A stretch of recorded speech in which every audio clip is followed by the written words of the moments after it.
Setting core values, you hear it all the time, but it's really important. Our core values spell atomic, which is, a very small thing that has a big, powerful impact. So we have accountability, we have transparency, which is a big one, making sure that people share their feelings with each other, that they speak up, that they don't hold things back. We have optimism is one of our core values. So always coming back to these core values. Mastery is another one. Welcome to the How to Scale Commercial Real Estate Show. Whether you are an active or passive investor, we'll teach you how to scale your real estate investing business into something big. Rich Fettke has a passion for helping people improve their businesses, grow their wealth, and live more fulfilling lives. He's the author of The Wise Investor, Extreme Success, and the audio program Momentum. Rich, welcome to the show. Thank you. Good to be here. Looking forward to it. Absolutely. Thanks for coming on today, Rich. There are 3 questions I ask every guest who comes on the show in 90 seconds or less. Can you tell me, where did you start? Where are you now? And how did you get there? Oh, man, 90 seconds or less. Okay, I'll do this quickly. My wife and I have a real estate investment group that we started when I was given 6 months to live. Kathy had to rally. She was a stay-at-home mom, and it was a misdiagnosis. They call it a false positive. They thought the melanoma that I had on my skin had spread to my liver. But it was a false diagnosis, but it was that was the impetus really for Kathy to say, how am I going to earn an income if Rich dies? So we started this small group that we thought would be, maybe 100 investors. And that group called Real Wealth, we started in 2003, has grown to over 67,000 members today. So we've helped a lot of people get into investment real estate around the country. Wow, 67,000 members. That's an astounding number. I mean, can you tell me? We're grateful. Absolutely. I mean, there's so many questions I would have from that, but maybe just if you can quickly give the background on what Real Wealth, what type of real estate you guys are investing in. Back in 2003, we were helping people get into single-family properties in different markets. Kathy actually had Robert Kiyosaki on her radio show way back when, and he said, this was like 2003, he said he was selling all his high-priced California properties and moving everything, 1031 exchanging into Texas. So we followed his advice. We did the same thing. We did a cash-out refi on our property up in the San Francisco Bay Area when we were living there.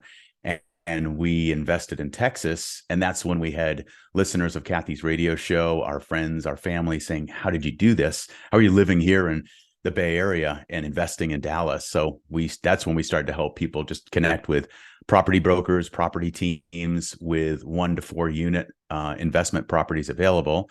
So that's what got us started. And so it was slow on those beginning years. We had a couple hundred members. Then I remember we had 1,000 members. We were so stoked on that. And then we got to 10,000 members and all. And then we started to syndicate. So we syndicate as well, mostly for residential ground up development is our main focus there. Gotcha. And is that the main focus here today is ground up residential?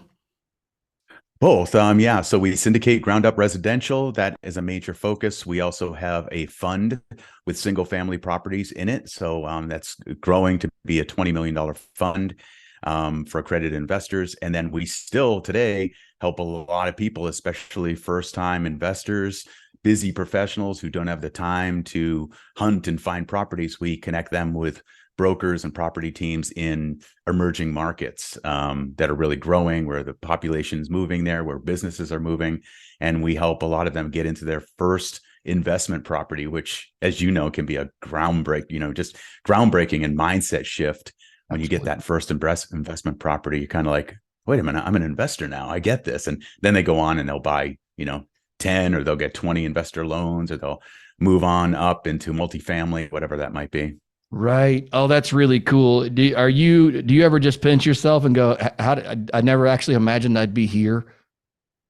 100%. Yeah. I never knew, man. No, absolutely. I'm so grateful. I do a lot of visioning. I was a coach for 15 years before we started Real Wealth. So I did a lot of visioning and future self and where I wanted to be. And so I'd write out what my future house looked like, who I was like. And this was work I was doing, 25 years ago. So yeah, I'm really grateful. I've become that future self. I'm living in Malibu, California, in a beautiful home. I got an amazing wife, a couple of daughters, a grandson. So, yeah, in the business that we've built, we're a conscious capitalism company. So we're always about giving back and making sure all of our stakeholders are supported and honored. So, yeah, I do pinch myself consistently. Say, remember to be grateful, Rich. This is awesome. This is what you work for. That's fantastic. What have been some of the, I guess, toughest lessons maybe that you've learned that you said, man, these are things that I would tell anybody getting into real estate, involved in real estate, avoid this or do it differently? Yeah, on the real estate side of things, it is because Kathy and I went through 2008 and we got leveled, we got rocked, and we had foreclosures, we had short sales. It would really hit us hard, and so we recovered from that, obviously, but it took some time. So, I mean, real estate wise, it's makes sure that any investment makes sense from day one. When you buy it, make sure it's a cash flowing property. Make sure you're not doing short term bridge loans or any short term financing that you can't cover if things turn, because things can turn. Things can turn quick. We've seen it. So that's the main thing. Make sure everything makes sense from day one. Don't bet on appreciation. Don't bet on this is all going to go well. This is what they say. You're looking at a multifamily and you got this seller and they're saying, oh yeah, you can improve management. You can improve this. Assume that you can't and make sure it still makes sense from there. Right. So that's on the real estate side. On the personal side, it is honestly, it's work on yourself. What I've seen with the 67,000 members of Real Wealth, myself, the people that I network with, my colleagues in real estate, it's the people who work on themselves to be better humans, to be more focused, to be more effective. When you put that work in on yourself, that's when all the other stuff works so much better. Wow, that's great. That's great. Tell me about building team. I mean, you can't possibly have 67,000 members in the Real Wealth group without having an amazing team behind you. What has that process been like? That's so true, though. It's so true. One thing I'm always saying to my team is the only thing more important than a great idea is the team that can see it through. And I believe that on a core level. It is my unique ability. It's what I bring to Real Wealth. My wife, Kathy, is the co-founder of Real Wealth, and she is like the magic maker. She understands markets. She understands market cycles. That's why she's on, Bigger Pockets on the Market as a co-host on that. And just awesome. What I bring is being able to lead a team of amazing people to follow our purpose, our mission, and our goals. So for me, it's all about making sure people have autonomy, making sure that they have responsibility for their own part of the business. It's really inspiring, and to be about something bigger than just making money. It's important. Money's really important. But what we do is we donate 10% of our profits from real estate transactions to organizations that change the world, like Habitat for Humanity and Operation Smile, Mentors International. And then that just rallies a team. So we're not just about let's hit this income goal, or let's sell this many properties, or whatever it might be. Often it's let's do this because we can continue to give back. And we have a profit sharing plan. So everyone, the better the company does, the better everyone in the company does. Everyone's on our profit sharing plan. So I think those are some of the keys to really inspire a team, to everyone collectively work together and be in sync and have an awesome culture, all that good stuff. And that's so true. And that's one of the things we were actually discussing at a meeting this morning, which was how do we break down, but I won't go into the details on it, but incentivize correctly and motivate. And I think you hit on it there with the, having a profit sharing plan, having a part of your company that gives back. Are there other things that you feel like, or some strategic shifts maybe you made that help define your culture in your company? Setting core values, you hear it all the time, but it's really important. Our core values spell atomic, which is, a very small thing that has a big, powerful impact. So we have accountability. We have transparency, which is a big one, making sure that people share their feelings with each other, that they speak up, that they don't hold things back. We have optimism. It's one of our core values. So always coming back to these core values. Mastery is another one.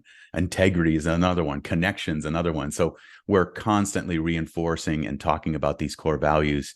At a minimum, quarterly, I do a state of the company address every quarter, looking at how do we do? How do we do profitability wise? How many people did we help? How many people filled out our real wealth assessment that we've helped them create real wealth in their lives, which is, like I said, it's more than just money. It's about living life on your own terms. So all these things constantly coming back to those core values and looking at how we're on purpose.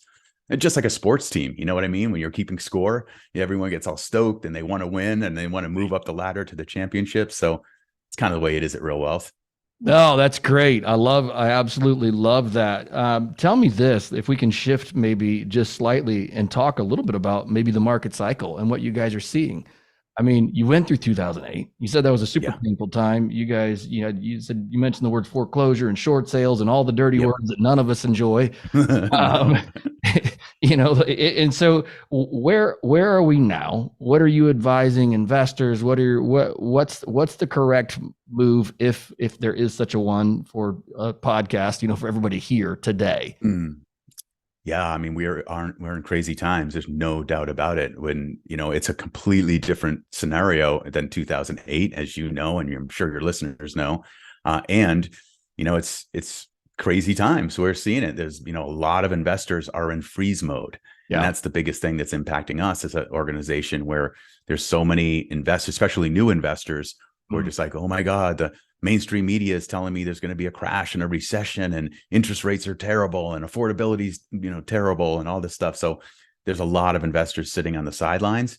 The experienced investors are the ones who are diving in and negotiating and getting better deals and getting their property management to do free property management for a while, or the sellers they'll pay for that. Even sellers paying down interest rates. And I'm seeing that today, which you didn't see back then. But, we still have I think it's 4 million homes shy right now that we need. We didn't have that in 2008. So there's still 4 million homes that we need, because the rate of building has decreased so much. And then with the supply chain issues that we went through over the last couple of years, it's had a huge impact on builders as well. So it's just different. Back then there was too much inventory and people were on these no income, no asset loans. And so it's a whole different world today.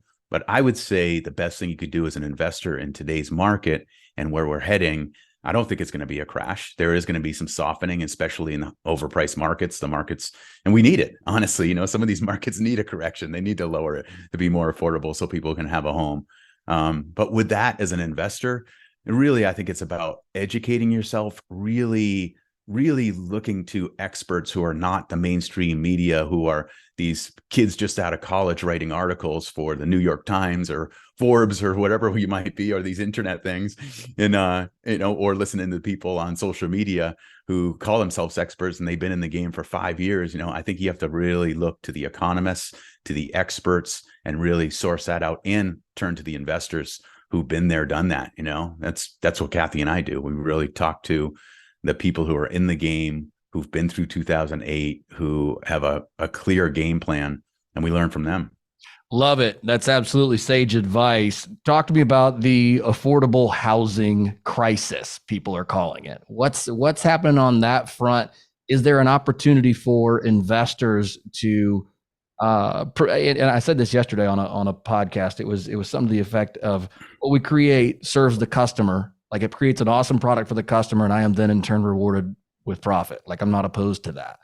But that's conscious capitalism, right? Right. I provide an awesome service and they reward me with profit. It's great. Is there a way in affordable housing, or is there an opportunity in affordable housing for investors to make a difference and also turn a profit?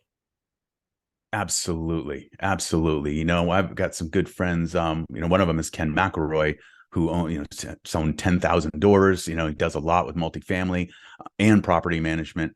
One thing he does is, whenever he makes a rent increase, he always does something to improve his facilities, whatever it might be. So if a tenant's going to get a rent increase, first he says, hey, rent is going up, and we're going to put all new appliances in for you, or you need new floors. We're going to put in new hardwood floors or replace your carpets, whatever it might be. So that's one way to create a win-win, where you don't want to put off the rent increase, because then all of a sudden you're slipping behind. But to do something like that, that's a win-win that really benefits people. But just providing affordable housing and not being a slumlord, and having people helping people get into quality properties, whether that be multifamily or single family, helping them do that as an investor, that's really giving back. Kathy was awarded one of the top 100 most intriguing entrepreneurs by Goldman Sachs for 2 years in a row. Wow. And she went up and she was talking to Lloyd Blankfein, and she said, I don't get it. Why I'm here with the founders of Uber and Method Soap and Elon Musk and all this stuff. What am I here for? And he said, and this is probably about 2012, 2013. And he said, because you're changing the world. You are helping people. You're going into these neighborhoods with foreclosures. You're helping investors acquire these properties, fix them up, and then helping, creating affordable housing for people. That's a game changer. So you are an intriguing entrepreneur. So I think that's it. We do a service, and we have to really remember that we are serving people, just like you said. So how can we serve people more effectively?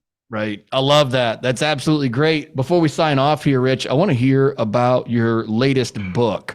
Can you tell me the name of it? And then, there's a lot of financial books out there. Can you tell me why is yours different? Yeah, there are a lot of great financial books. And I just got this 2 days ago. It's called The Wise Investor. This is my hardcover. I just finally got it. It's the real deal. That's awesome. I've been waiting for a while. Supply chain issues. Right. I had to wait 7 months for this book to get printed because the paper mills are so shy on paper. For a hardback book, it was 7 months.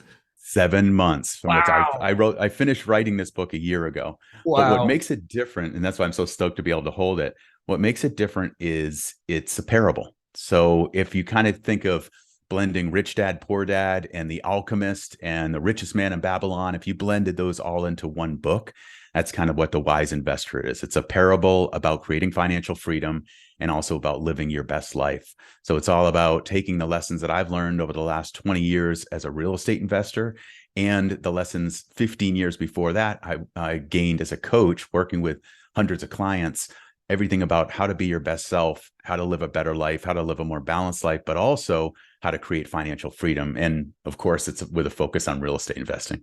Absolutely. I love it. If our listeners want to get a copy of that, when and how do they do that? They can do it right now. It's on Amazon. It's on all major booksellers. Hardcover is going to be shipping out in early December, so coming up really soon. The Kindle version came out back in April. It's doing really well. And then the Audible, which I did the narration for, which was kind of fun because there's 10 different characters, women, kids. I had to do a little voice acting classes on that one. But that came out August 30th. And now the hardcover is coming out, and you can order it. You can pre-order it now on Amazon or wherever books are sold. That is awesome. One last question for you. If it is like a Rich Dad, Poor Dad, or The Richest Man in Babylon, are the characters in the book based on real people? That's a great question. Yes, it's a fictional story, but definitely based on real world people and real world situations. Everything from, Kathy and me and the lessons that we learned going through 2008, other friends of ours who I'm sure a lot of your listeners would know, based on their story and what we've learned from them. And also, honestly, a lot of the members in Real Wealth, Kathy and I interviewed them on her podcast, and we call it Real Wealth Stories. So we find out where they were, what did they do, and where are they now. And so a lot of those lessons just inspired me. I was like, oh, I have to weave this into the story. So it tells a story. The Wise Investor tells a story of this guy who's like a hardworking family man. He's got a couple kids, a wife, but he works so many hours and he can't get ahead. So he doesn't have time for his wife or his kids. Mm. And then he meets this wise mentor who is an investor, and he teaches him a new way to financial security for himself or his family. And this guy, the main character's name's Ryan Brooks. He becomes wealthy in way more ways than he thought possible. That's fantastic. Rich, thank you so much for coming on the show today. If our listeners want to get in touch with you or learn more about the Real Wealth Network, what is the best way to do that? Super simple, just realwealth.com. Really easy. Fantastic. Realwealth.com. We'll make sure you put that there in the show notes. Rich, thank you again for coming on today. I certainly appreciate it. Likewise. Thank you.